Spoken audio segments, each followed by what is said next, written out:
ಹಂಗೆ ಬರ್ತದೆ. ಬಂದರೆ ಬಾ, ಟೆಂಕಾಯಿ ಸಿಗ್ತಾವ, ಇಲ್ಲಾಂದ್ರೆ ಹೋಗ್ಬಿಡು.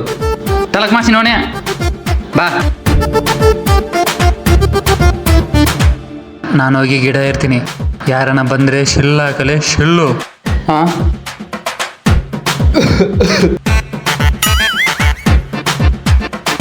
ಯಾರಲ್ಲ ಅವನು?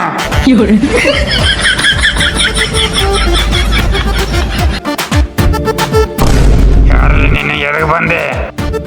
ನನ್ನ ಹೆಂಡತಿಗೆ ಹುಲ್ಲು ಬೇಕಂತನಾ, ಅದಕ್ಕೆ ಕೋಕೊಂಬಂಗೆ ಬಂದಿನ. ಏನಲ್ಲ ಏಂತಿಗೆ ಉಳ್ಳ? ಹೆಂಡತಿಗಲ್ಲನ, ಎಮ್ಮೆಗನ. ಅಂಬಾ ಎಮ್ಮೆಗಂತನಾ? ಅಲ್ಲೇ ನಿಮ್ಮ ಮನೆಗೆ ಎಮ್ಮೆ ಇಲ್ಲ?